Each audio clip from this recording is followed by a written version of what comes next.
I bought a room for shelter, but the wheel remembered Brigid's hands. Toi de doc de dubo prompt trong file. Noi dung yu cao viet kich ban six pan. Bat Dao Bang Part 1. The Exile and Hook. Dai Quang. 5.206.000 Ki 2. Cho Cao Chu Yen Kua Mara. Quinn Vakan Fong. Mai Kim Cao Buom Gia 6 USD. Don Markdown. 1 Hey Gai Bat Dao Part 1 De Toi Trian Kai Dung Cao Truk. Kiao Tra LOI 2DA Dan Markdown. 1 Suab Part 1. The Exile and Hook. She was 22 and homeless. No room, no tools, no family left willing to claim her, just a canvas satchel and $6 she had earned mending a deckhand's torn peacoat. And with that $6, she bought a forgotten sail needle sharpening room outside Newport, in Newport County, Rhode Island, where the lane had vanished from maps in 1968. The north sill had split beneath the floor. Salt had eaten holes through the tin roof. The county condemned it on October 14, 2022, and scheduled demolition for the following spring. But inside the emery-wheel housing beside the old sailmaker's bench waited a sealed cedar chamber, unopened for decades, holding what would change the shape of her past. Before we continue, if stories like this mean something to you, hit subscribe and tell us in the comments where you're watching from. We love seeing how far these stories travel. Mara Quinn had been sharpening her whole life without knowing it. As a child, she learned that dullness announced itself quietly. A kitchen knife dragged through tomato skin. A pencil tore paper instead of marking it. A sail needle caught in folded canvas and bent beneath the palm. Her father, Eamon Quinn, noticed such failures before anyone else and treated them not as accidents, but as messages. Eamon repaired sails along the Newport waterfront when work came and patched awnings or fisherman's gloves when it did not. His hands smelled of waxed twine, lamp oil, and the clean iron scent of sharpened steel. He never owned much, but every tool had a place, and every place had been chosen. On Saturdays, he took Mara to his elder sister, Brigid Vale, whose narrow workroom stood behind a chandlery near Thames Street. Brigid was 68, straight-backed, silver-haired, and known among small boat crews for shaping triangular sail needle points so cleanly they entered heavy canvas without twisting the weave. She taught Mara to match each gauge to cloth weight, to turn the needle evenly against a hand-cranked emery wheel, and to polish away the last burr on leather charged with rouge. At noon, they ate brown bread beside the open door, while gulls quarreled over bait scraps. Then Brigid folded 3 layers of sailcloth and made Mara test every point by hand. Sharpen the tool before you blame the cloth. Brigid meant that failure should be examined at its source. A torn seam was not always weak canvas. Sometimes the hand had hurried. Sometimes the point had been neglected. She died during a wet march when Mara was 17.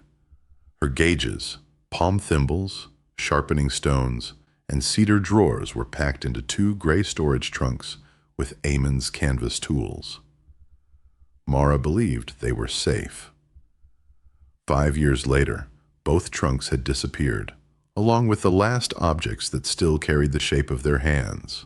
Her guardian, Walter Dane, had married Mara's mother after Eamon's death and brought order into the house the way cold enters beneath a door. He kept receipts in labeled envelopes, measured heating oil by the inch, and spoke softly enough that everyone else lowered their voices. He promised to protect the stored tools until Mara could afford a room of her own. Instead, he sold them to a marine antiques dealer and kept the storage refund without mentioning either transaction. The eviction came on April 3, 2023, beneath a rain that clicked against the kitchen vent. Mara found her canvas satchel on the linoleum, already buckled. Walter stood beside it, with one hand resting on a brass clock he had taken from Eamon's desk. Her mother remained at the sink, rubbing the same white plate with a dry towel. "You have until sunset to leave this house."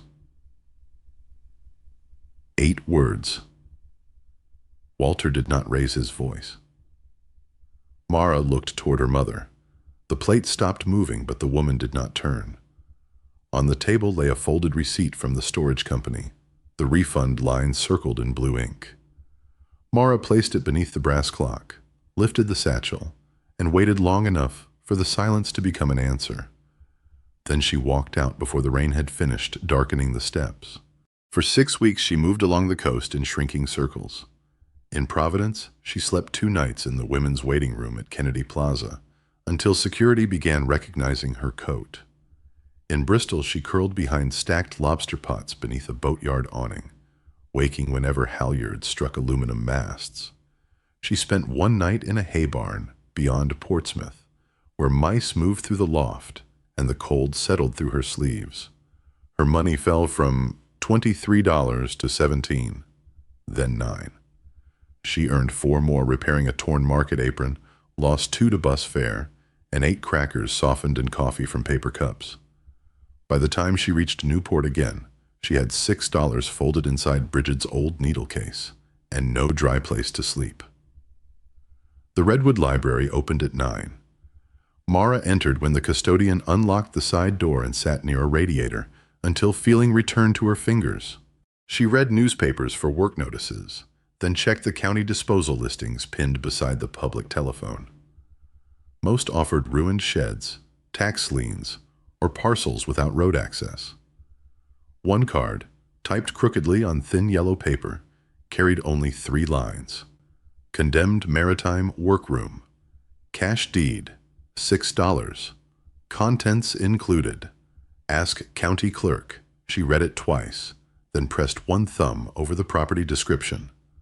Former sail needle sharpening room. The $6 in her needle case had been meant for food and another bus ride.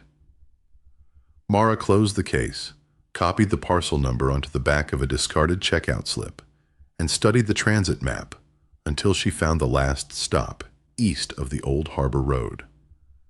By noon, she was walking toward the county clerk's office with every dollar she possessed, and Brigid's sentence moving beside her like a steady hand. The room had been waiting longer than Mara had been alive. K.U. Tra Loi. LOI 3 Sua. Part 2. The Arrival. The number 60 bus carried Mara north through Middletown beneath a sky the color of wet rope, then left her beside East Main Road, with 11 miles still between her and the parcel marked on the county map. She walked until dusk, following stone walls darkened by rain. That night, she slept in a hay barn near Portsmouth, beneath a torn horse blanket, while the temperature fell to 34 degrees. At dawn, she shook straw from her coat and continued south toward Newport. By mid-morning, the town had begun opening around her. The brass bell at Franklin Street Bakery sounded whenever someone entered. At Two's Hardware, a man rolled galvanized bins onto the sidewalk. Ocean State Shoe Repair displayed 2 pairs of resold work boots behind fogged glass. Pelham Lunchroom sent the smell of onions through a half-open door. And Bannister's Marine Supply had already raised its striped awning against the thin coastal sun. Mara passed each place without stopping. $6 was still $6 only, while she kept it folded.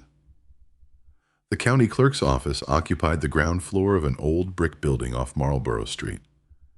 Its stone steps had worn shallow in the middle, and the brass handle carried the warmth of many hands. Inside, radiators knocked beneath tall windows. Maps filled one wall, their parcel lines drawn in red and blue ink, while somewhere beyond a frosted glass door, a typewriter struck with patient regularity. A woman at the public counter looked up from a ledger. She wore a navy cardigan buttoned to the throat, and one lens of her spectacles had been repaired at the hinge with a narrow twist of copper wire. The nameplate before her read, Mrs. Eleanor Wells, County Clerk. Mara placed the checkout slip on the counter. I came about parcel 74. Mrs. Wells studied the number, then studied Mara's coat, the canvas satchel, and the water-darkened hem of her trousers. She pulled open a drawer and removed a brown folder tied with cotton tape. You understand the building has been condemned? Yes, ma'am. You understand there is no inspected water service? Yes, ma'am. You understand the roof may not survive another winter? Yes, ma'am. And you understand the county will not refund your money? Yes, ma'am. Mrs. Wells untied the folder. Most people ask at least one question. I have one. Does anything inside come with it? The clerk paused with one finger beneath a typed paragraph. Everything not claimed before closure. Benches, scrap iron, drawers, rubbish, whatever the mice have left. Mara took Brigid's needle case from her pocket. The $6 inside had softened at the folds. She placed the bills on the counter, one at a time. Mrs. Wells counted them, filled out a narrow receipt, and turned the deed toward Mara.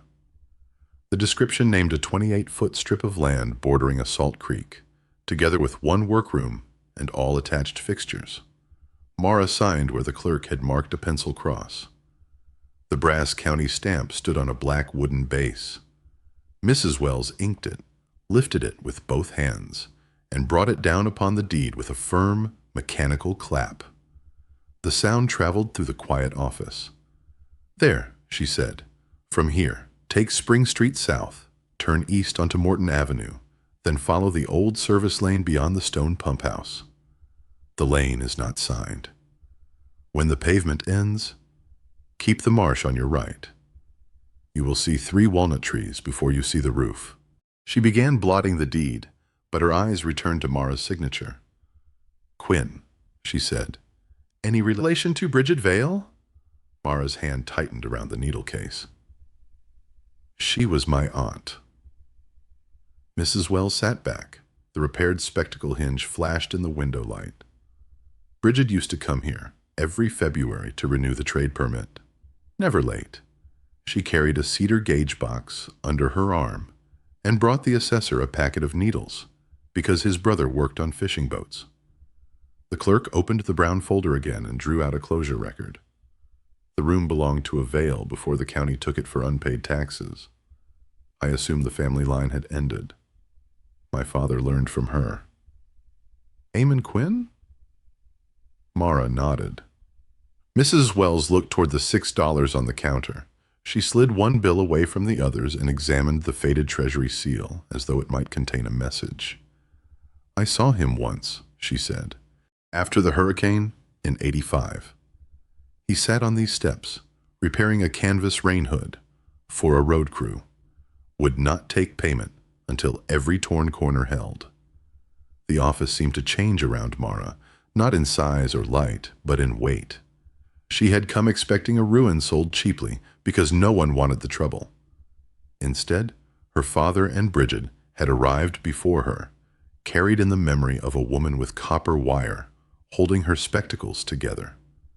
Mrs. Wells folded the deed into thirds and placed it inside a cream envelope. I cannot tell you the building is safe, she said, but I am glad someone named Quinn signed for it. Outside, the day had brightened. Mara followed Spring Street past close-set houses and winter gardens, then climbed toward Morton Avenue. The sidewalks narrowed.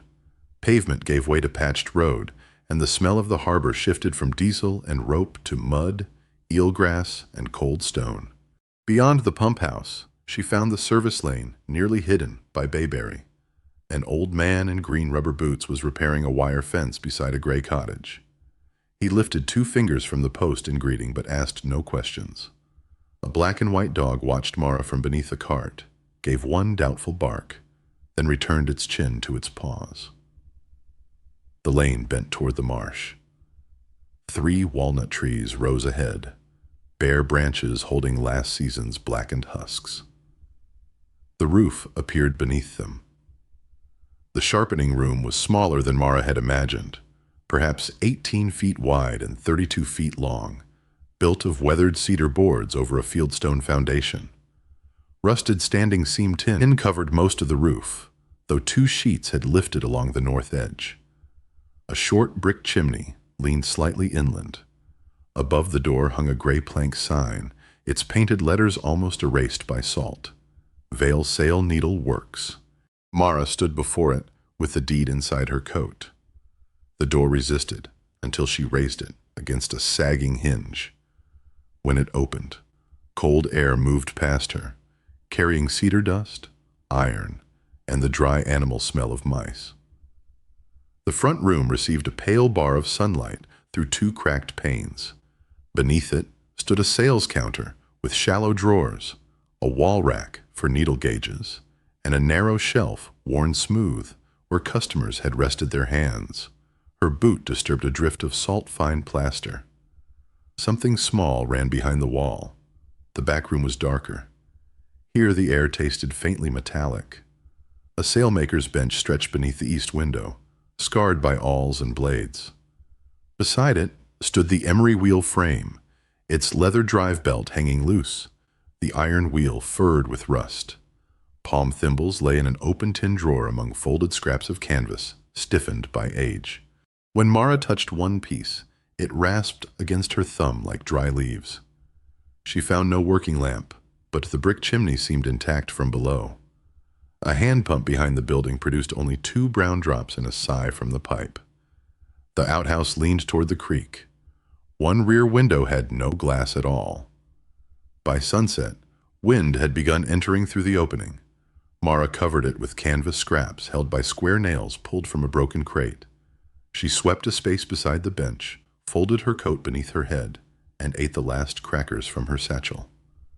The floor smelled of salt and old pine. Above her, loose tin shifted whenever the wind crossed the marsh. She lay awake, listening until the building's separate noises became distinct.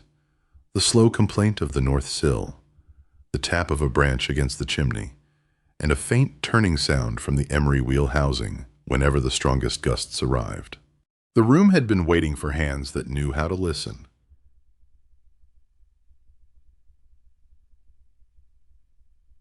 K.A.U. Tra Loi For Sui. Part 3. The Discovery. For the first 3 days, Mara worked from the outside inward. The hand pump stood 6 yards behind the building, its iron handle stiff with salt. She removed the rusted pin, wrapped the leather cup in a strip cut from her satchel lining, and poured 2 kettles of borrowed water down the pipe to prime it. On the 9th stroke, the pump coughed brown foam. By the 23rd, it gave a thin, steady stream that smelled of stone, but cleared when held to the light. The outhouse required less skill and more courage. One hinge had torn free, the seatboard had split, and wind moved through the walls as though they were reeds. Mara braced the door with a cedar offcut and scrubbed every surface with lye soap, purchased 1 spoonful at a time from the hardware store. It was not comfort, but it was usable. At night she learned the floor. The front room creaked sharply near the counter, softly beneath the south window, and not at all along the stone chimney base. One plank beside the sailmaker's bench gave a hollow double note when stepped upon. Another, directly before the emery-wheel, sank less than half an inch and returned with a dry wooden click. Mara marked both places with chalk, but did not lift them. Old buildings spoke in order. She intended to listen in the same way. On the 4th morning, she returned to Two's Hardware. The shop smelled of kerosene, pine shavings, and iron nails kept in open bins. Lantern chimneys stood in rows behind the counter. Coils of rope hung from ceiling hooks, turning slowly whenever the door opened.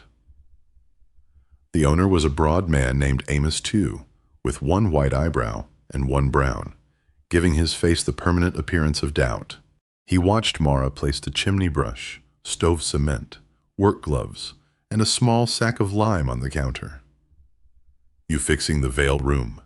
"I am trying to. Trying costs more than doing. I have 6 cents today." Amos looked at the supplies. then at the rain beginning against the shop window. That will not buy the brush handle. I can leave something. What do you own? Mara opened Brigid's needle case.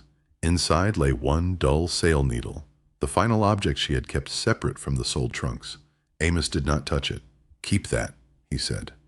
He pulled a ruled account book from beneath the counter and wrote, Mara Quinn, across the top of a clean page. You pay when you can. No interest. No foolishness. He added a thin booklet with a green paper cover. Repairs for old coastal buildings had been printed across it, in black type. My brother wrote notes in the margins, Amos said. Ignore the ones about dynamite. The account began with 5 entries. Chimney brush, $1.10. 20 feet of jointed rod, 80 cents. Stove cement, 35 cents. 12 pounds of hydraulic lime, 60 cents. Work gloves, 45 cents. Amos added a used enamel pot for 15 cents and refused to charge for the manual. Mara carried everything back beneath her coat. The chimney took most of the day. She tied a brick to the brush line, climbed onto the lower roof from a ladder Amos had lent her, and lowered the weighted cord through the flue. The first pull stopped after 4 feet. She worked the brush downward in short turns, never forcing it hard enough to wedge. Dry soot fell into the fireplace. Then came flakes of creosote, black and glazed on one side, some as thick as oyster shells. She covered the hearth with damp canvas, loosened the deposits from above, then returned inside and drew them out through the clean-out with a bent iron spoon. Twice the brush caught at the smoke shelf.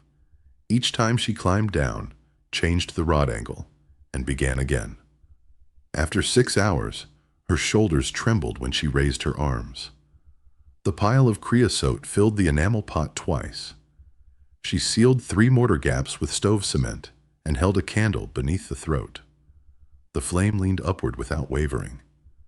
Near sunset, she built the first fire with cedar splinters, 2 pieces of driftwood, and 1 dry walnut branch. Smoke gathered briefly beneath the lintel, then lifted into the flue. The chimney drew clean. Mara warmed water in a dented kettle and cooked oats with half an apple, bought from a bruised fruit basket. She ate sitting on the floor, holding the bowl between both palms, while the fire placed an amber square across the front room. It was her first hot meal in 9 days. The next morning, she began the inventory. She did not count everything. Most objects were beyond saving: mouse-chewed canvas, split crates, rusted hooks, and paper labels dissolved by damp. She chose only what still carried purpose. There were 7 brass needle gauges, each opening marked for a different shaft. A maple burnisher rested in a drawer lined with sailcloth. 3 leather palm thimbles had hardened into shallow cups. A tin of red polishing rouge remained sealed beneath a crust of salt. She found a hand vise with narrow jaws, a triangular point guide, 2 packets of sail needles wrapped in oil paper, and a ledger swollen shut by moisture. The emery-wheel stood beside the bench. Its frame was oak, darkened where hands had steadied themselves. The wheel measured 14 inches across and turned on a steel axle held inside a cedar housing. When Mara fitted the loose belt and moved the treadle by hand, the wheel completed 1 slow revolution, scraped once, then stopped. She removed the belt and tried again. Scrape. Silence. The sound came from inside the housing rather than from the axle. Mara tapped the cedar panels with the wooden handle of a screwdriver. The front gave a dense note. The right side sounded thinner. The left side, nearest the bench, returned a hollow tone no wider than her palm. She pressed against it. Nothing moved. She lifted the wheel frame at one corner. It was heavier than its size allowed, even after subtracting the iron wheel and axle. She slid a short plank beneath the base and used a fieldstone as a fulcrum. The left side rose first. Something inside shifted with a muted weight, not the loose rattle of tools, but the slow movement of tightly packed objects. Mara lowered it carefully. Along the back edge of the housing, beneath 30 years of dust, she found 3 cedar plugs set flush with the grain. 2 were false screw covers. The third turned when pressed with the tip of Brigid's dull needle, a circular disc released by less than 1/8 of an inch. She worked around it with the point guide, easing rather than prying. The cedar had swollen against the opening. She warmed the surrounding wood with a cloth dipped in hot water, waited 15 minutes, and tried again. The disc came free into her hand. Behind it lay a narrow cavity lined with waxed canvas. Mara sat on the floor before removing anything. The first package was wrapped in oilskin and tied with linen thread. She cut no knots. She loosened them one at a time and folded the thread beside her knee. Inside was a complete set of triangular sail needle files, their teeth protected by fitted wooden sleeves. Beneath them lay 2 ivory-colored gauge cards, a small silver burnisher, and a leather palm impressed by decades of use. Each object had been cleaned before it was stored. The second package held raw materials, steel blanks, packets of emery powder marked coarse and fine, beeswax, linen cord, and a square of shark skin once used for polishing metal. The materials smelled faintly of oil and dry sea salt. Behind them waited a tin box. It was longer than a biscuit tin and heavier than the other packages combined. A strip of canvas had been wound twice around it. Mara unwound the cloth, lifted the lid, and found rows of paper cylinders standing upright like small candles. The first contained silver dollars. The second held half-dollars and quarters, separated by folded paper. Another contained gold pieces wrapped individually in tissue gone brown at the edges. At the bottom of the box lay banknotes inside an oilskin envelope. Mara carried the tin to the bench and counted slowly. She made columns in the margin of an old shipping form. There were Morgan silver dollars, Barber half-dollars, Liberty Head gold pieces, and worn Indian Head cents stored in groups of 50. The banknotes included old certificates and later bills, some crisp and some softened by handling. She counted once, then again, $39,930. The odd total troubled her more than a round number would have. It suggested additions made over time, payments set aside after one repair, then another, then a storm season, then a year when someone had been unable to collect what was owed. Beneath the final paper roll lay a tarnished medal on a faded blue ribbon. The face bore an eagle, an anchor, and the year 1918. The reverse carried the name Silas Vale and the words Coastal Transport Service. Mara held it only by the ribbon. At the back of the tin rested a harbor repair ledger, narrow enough to fit beneath the coins. Its canvas cover had been darkened by fingerprints. She opened it near the middle and found columns of names, boat types, needle gauges, and charges. Many charges had been crossed out.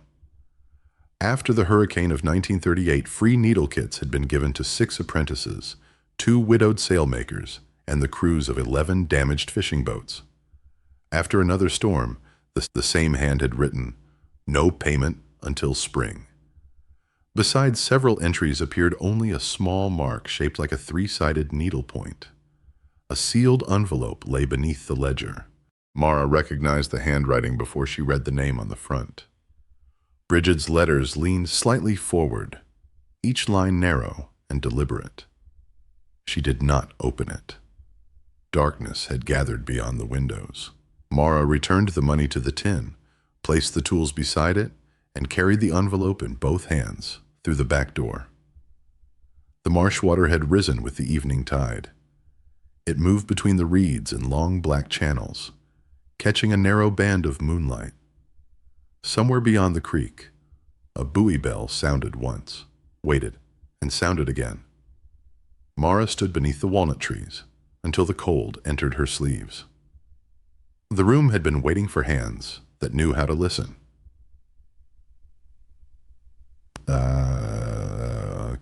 Cautra LOI 5 su part 4.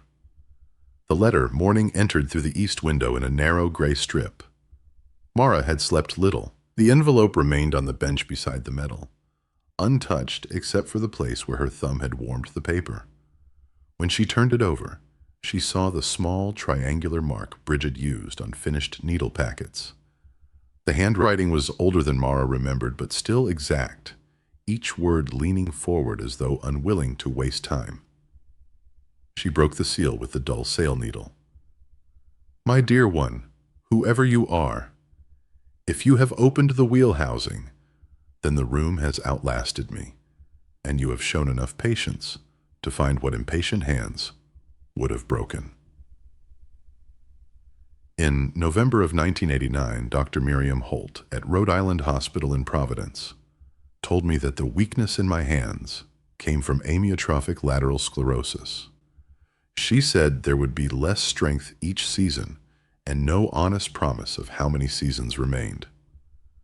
I closed the trade on January 12, 1990.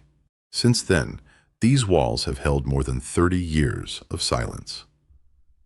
The work began with Silas Vale, born in Bristol in 1821, who sharpened sail needles for packet ships before opening this room in Newport in 1854. His daughter Ruth Vale kept it after his death and taught her son Silas, born in 1876, to temper steel without making it brittle. Silas taught my father, Jonah Vale, who returned from the Great War without his younger brother Amos, lost in the Meuse Argonne, fighting in 1918. Jonah taught me. I taught Eamon Quinn whenever he came through the door with canvas under one arm and questions he had already half answered. There are matters no ledger can teach. For heavy number 6 canvas, shape 3 equal faces and keep the point centered. Do not let the steel rise above a dark straw color, near 470 degrees, or the temper will soften. Mix 1 part fine emery with 2 parts rendered tallow for the final wheel dressing. After polishing, pull the needle through folded cloth 12 times. If it warms in the hand or draws a thread sideways, begin again. The money came slowly. Some of it was payment. Some was left by crews who returned after storms and found their debts crossed out. I kept it because illness arrived before I had chosen its purpose. Use what is needed to make the room sound, but do not mistake money for the inheritance. The inheritance is the habit of preparing a tool carefully enough that another person's work may continue. It is the ledger line erased for a crew with no catch. It is a point sharpened at midnight because a sail must rise at dawn. If you bear our name, you owe it nothing. If you do not, you are no less welcome. Keep the craft only if the work makes you honest. The house is not empty. It has been waiting. You are welcome here. Brigid Ann Vale March, 6/1990. Mara read the letter twice. The second time, she heard Brigid's pauses between the instructions. She heard the leather wheel turning and the light tap of a tested needle laid upon maple. When she finished, she aligned the page with its old creases and folded it exactly as Brigid had done. She did not press it against her chest or kiss the signature. She placed it beside the ledger, squared the corners, and kept one hand resting on the envelope until the trembling stopped. The letter mentioned a marker behind the workroom, though Mara had first taken the words for memory rather than direction. Beneath the signature, written in smaller script, was one final line. Jonah set the family mark where the creek meets the third walnut's shadow. Mara went through the back door. The morning tide had withdrawn, leaving dark ribbons of mud between the reeds. She stood beside the nearest walnut tree and followed its shadow toward the creek. Nothing appeared except stones, dead grass, and one rusted length of chain. At the third tree, half hidden beneath moss, she found a dressed granite marker, no larger than a book. Its surface carried the same triangular point stamped on the ledger. Mara knelt and cleared the edges with her fingers. Below the symbol, 4 names had been cut into the stone: Elias, Ruth, Silas, Jonah. A 5th line had been begun but left blank. Salt had softened the letters, yet the cuts remained deliberate. These were not grave names. They were the names of hands that had kept the room. Back inside, Mara chose the old silver burnisher from the oilskin package. Its handle was black horn, split near the ferrule. Brigid had once rubbed such tools with lamp oil before work, saying that metal should meet the hand clean. Mara filled a shallow dish with a spoonful of oil and set a cotton wick across its lip. She struck a match against the brick hearth. The flame rose beside the burnisher. It was a small light, barely enough to reach the edge of the bench, but it changed the room from something entered to something inhabited. Mara began to understand how the place had survived, not through one grand act, but through people who gave small things at the moment they were needed. Mrs. Wells had remembered Eamon and folded the deed carefully. Amos, too, had opened a credit account without taking Brigid's last needle. The old man beside the wire fence had left a bundle of dry walnut branches outside the door before sunrise. At Franklin Street Bakery, a woman Mara had never met had slipped 2 heel pieces and an apple into her satchel when she saw Mara counting coins. Perhaps someone once did something small for you when you had almost stopped expecting kindness. A meal left quietly, a ride offered in bad weather, a tool placed in your hand, without a demand attached. Tell us what it was, and whose hands carried it to you. Such things often travel farther than the giver ever knows. That evening, Mara wrapped the files and gauge cards in fresh canvas. She placed the metal inside Brigid's needle case and set the tin box beneath the bench, not hidden, but covered. The letter remained on the floor beside her sleeping place, weighted at one corner by the silver burnisher. Before closing her eyes, she touched the fold bearing Brigid's signature. Outside, the tide returned through the reeds. Inside, the old tools rested within reach. Kayutra LOI 62 Part 5. The Slow Rebuild. Section A. December.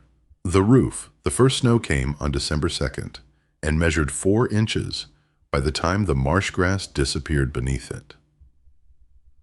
Mara read the roofing chapter in Amos 2's repair manual 3 times before climbing the ladder. The roof measured 18 by 32 feet with 2 unequal slopes and a narrow lean-to over the back door.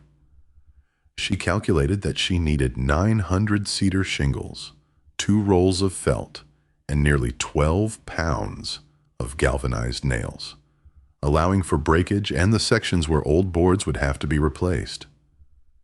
Amos studied the figures, then reached beneath his counter and brought out a roofing hatchet with a square pole and a handle darkened by use.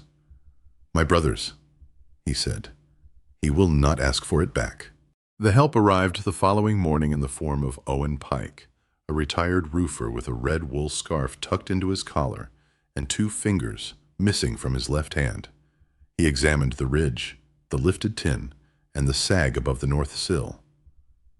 "What do you charge?" Mara asked. Owen looked toward the creek. "Coffee, when there is coffee." They worked for 11 days. They stripped the rusted sheets, replaced one split rafter by fastening a sister rafter along its full length, and snapped a chalk line across each course. Owen showed Mara how to set a shingle nail in 3 strokes, one to place it, one to drive it, and one to seat it without crushing the wood. "That nail's proud." Mara touched the raised head. "Pull it." By mid-December, the last ridge shingle lay straight beneath a cold blue sky. Snow remained in the walnut roots, but no daylight showed through the roof. Section 5B. January. The chimney. January exposed what firelight had hidden. Several chimney bricks had begun to spall, their faces peeling away in thin red plates. Mortar beneath the roofline could be rubbed into powder between 2 fingers. Mara dismantled the weakest courses one brick at a time, numbering each sound brick in chalk before lowering it in a bucket. Amos supplied hydraulic lime and fire clay. For the inner joints, she mixed 2 parts hydraulic lime to 1 part fire clay, adding water slowly until the mortar held a clean ridge on the trowel. The outer joints received lime mortar without cement, so the old bricks could release moisture rather than trap it. For 3 weeks, the temperature stayed in the 20s. Mara worked in wool gloves until mortar gathered at the fingertips, then removed them for the fine joints. Her bare hands went numb every 15 minutes. She warmed them around a jar filled with hot water, flexed each finger, and climbed the scaffold again. Owen stopped once to inspect the rebuilt shoulder of the chimney. He pressed his thumb against a joint, found it firm, and nodded without speaking. On January 28th, Mara laid a small test fire of cedar and dry walnut. She held a strip of tissue near the fireplace opening. It drew inward at once. Outside, a thin column of smoke rose from the rebuilt stack and traveled cleanly above the marsh.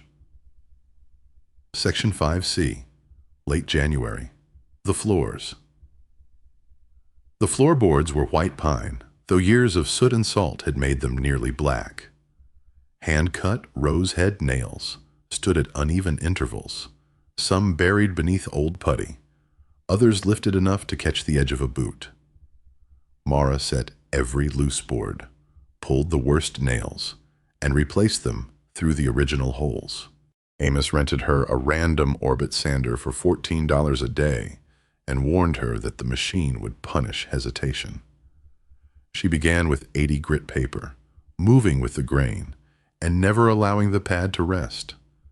The second pass at 120 removed the coarse scratches. The final pass at 220 softened the boards beneath her palm without erasing the shallow cuts left by earlier work. Dust entered everything. It settled on her eyelashes, inside the cuffs of her coat, and across Brigid's folded letter, until Mara sealed the heirlooms in the tin drawers. She applied 3 thin coats of oil, wiping away every excess pool before it could skin over. Between coats, the room remained empty for 48 hours while the finish cured. The color changed slowly. What had appeared dark honey beneath the dirt deepened toward mahogany, where generations of boots had crossed between the bench and the wheel. One morning, Mara woke unable to lift the sanding block. She carried no tools outside. A great blue heron stood at the marsh edge, with its neck folded close, waiting above water that moved too slowly to show a reflection. Mara sat on the back step until dusk. She did no work that day. The following morning she returned to the floor and completed the last coat. Section 5D, February. The windows. There were 8 windows. 3 had no glass. 4 held cracked panes patched with tape, cardboard, or hardened putty. The final window above the sailmaker's bench still contained one original pane from 1788, thin and wavering, with small bubbles held inside the glass. Mara removed the sash around it without touching the pane and set it aside beneath layers of folded canvas. She cut replacement glass 1/8 of an inch smaller than each opening. After bedding every pane, she rolled DAP 33 glazing putty between her palms and pressed it into the rabbet with a flexible knife held at a low angle. Each bevel was drawn in one deliberate stroke, tight against the glass and clean at the corners. The sash cords had rotted inside the weight pockets. Mara replaced them with 1/4-inch cotton cord, lowering each iron counterweight through the access panel. She tied a figure-8 knot, tested it against the weight, then drew the sash upward until it remained balanced at any height. The original pane required most of one afternoon. She cleaned only the loose dirt and left the faint scratches where someone had once tested a needlepoint against the lower corner. On the final window, Mara pressed the last bead of putty into place and looked beyond the glass. A chickadee had landed on a walnut branch outside. Its feet held a twig no thicker than thread, while its black head turned toward the workroom. Mara lowered the putty knife.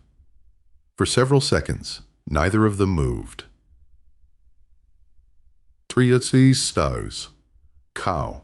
Tra Loi. 7 Sua. Part 5. The Slow Rebuild Section.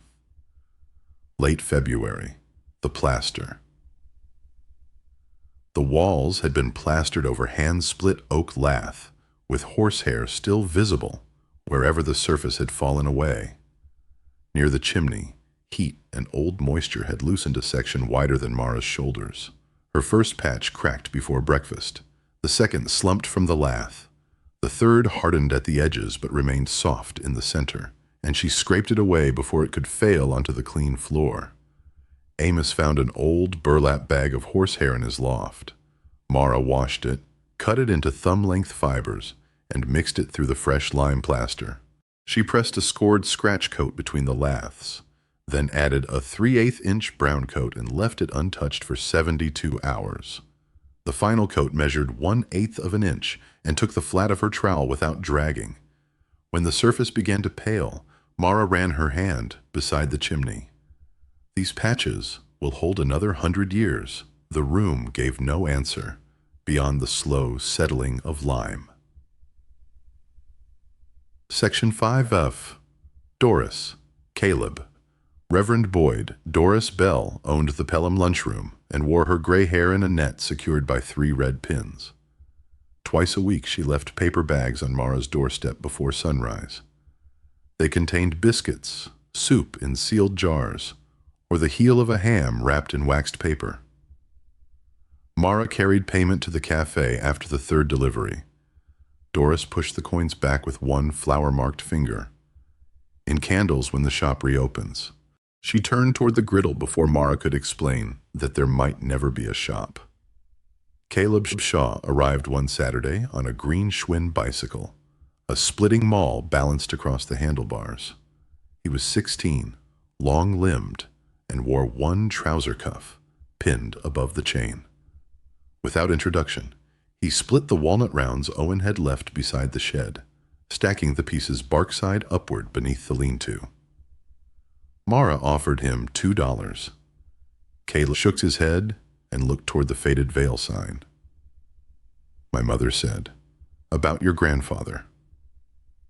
He would not explain further. He rode away with the empty maul loop knocking against the bicycle frame. Reverend Boyd passed each morning on his walk from the chapel to the harbor. He had a white beard clipped square beneath his chin and carried no umbrella, even in rain. He never entered the workroom. He tipped his hat at the lane, and once the chimney began drawing smoke, raised 2 fingers toward it. Keep these hands steady. 4 words. Then he continued toward the water. Section 5G. Cellar and Easter egg Mara. Postpone the cellar until February 11th. The door beneath the back stairs had swollen shut, and when it finally opened, cold air rose carrying earth, granite, and the faint mineral smell of standing water. 7 granite steps descended to the 12 by 15-foot floor, laid in uneven fieldstone. At the center rested a dressed granite slab. It differed from the surrounding stones in color and workmanship. A triangular sail needle mark had been carved near one edge, deeper and more formal than the marks in the ledger. Mara cleared the joints with a brush, but did not lift it. Some doors did not need opening merely because they had been found. Under the 3rd step, her fingertips touched wood. A small oak box had been wedged behind the riser. Inside lay a brass key whose bow had been shaped into 3 narrow points, like the cross-section of a sail needle. Beneath it rested a tintype, protected by black paper. The photograph showed a young woman standing outside the workroom in 1903. She wore a dark skirt and held a triangular file beside an emery-wheel. Her mouth was firmer than Mara's, but the brow, narrow chin, and slight turn of the left eye were the same. On the back, faded ink read, Ruth Vale, daughter of Elias, age 25, summer of 1903. Mara carried the tintype upstairs. The key remained on the mantel beside Brigid's letter. She did not know what it opened. Section 5H, March and April. Spring. Snow retreated from the stone walls and narrow islands. The creek grew loud with meltwater, and pale green catkins appeared on the walnut branches before the marsh had lost its winter color. Mara decided she would not begin the full trade that spring. She had restored the wheel and cleaned the gauges, but inheritance did not make skill complete. She selected one worn Indian head cent from the cache and exchanged it through a collector for enough steel blanks, emery, tallow, and canvas. To practice on small samples, each morning she shaped one point. Most were wrong. Some leaned off-center. Others heated too quickly or carried a burr along one face. Mara kept them in a jar rather than throwing them away. At night the failed needles caught the firelight like thin, crooked rain. The house was patient. So was she. Part 6. The Epilogue. 2 winters later, in December 2024, Mara finished the first needle she believed Brigid would have allowed into a working palm. She had shaped its 3 faces by hand, keeping the point centered beneath a magnifying lens. The steel never passed the dark straw temper color. She dressed the emery-wheel with 1 part fine powder to 2 parts tallow, polished the final burr on sharkskin, and drew the needle 12 times through folded number 6 canvas. It entered without pulling a thread sideways. Mara tested it again. Then she laid it on the maple burnisher and listened to the small, exact sound it made. The room around her had changed without becoming new. The white pine floor held its deep brown color. 8 windows admitted winter light, including the wavering pane above the bench. Lime plaster curved gently around the rebuilt chimney. The treadle wheel turned without scraping, and the old drawers held labeled packets of steel, wax, linen cord, and finished points. Nothing unnecessary had been added. The brass key remained on the mantel until a storm broke a limb from the 3rd walnut tree. Mara went outside after the wind had fallen. Beneath the torn bark, she saw a narrow brass plate fixed against the trunk, darkened to nearly the same color as the wood. The plate carried the triangular craft mark and a keyhole clogged with lichen. She cleaned it with a needle brush. The key turned once. A cedar-lined compartment opened inside a hollow that had grown around it. Within lay a folded 48-star American flag, wrapped in waxed cloth, and a letter dated October 6, 1918. The handwriting belonged to Ruth Vale. She had written while Silas served with coastal transport crews, and Amos Vale fought in France. Influenza had reached Newport. The harbor was short of labor, and Ruth had kept the wheel turning for fishermen, naval tenders, and widows repairing canvas covers for army shipments. She wrote that the flag had hung above the bench until word came that Amos would not return from the Meuse Argonne. "Do not keep this as a monument to sorrow," the note said. "Keep it folded until someone can carry his name without being bent by it.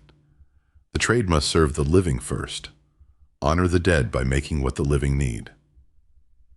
Mara refolded the note along its original creases. She did not place the flag on the wall. Sunlight would weaken the cloth, and Ruth had not preserved it for decoration. Mara wrapped it again and stored it in the cedar drawer beneath the ledger. On November 11th, she carried Silas Vale's 1918 Metal to Island Cemetery in Newport. Reverend Boyd walked beside her, but offered no public prayer. At the Vale family marker, Mara placed the medal against the granite, while the harbor bells marked the anniversary of the armistice. She left no flowers. The wind would have taken them. Afterward, the medal returned to Brigid's needle case. Of the hidden cash, Mara used 4 coins. The first purchased the steel and canvas for practice.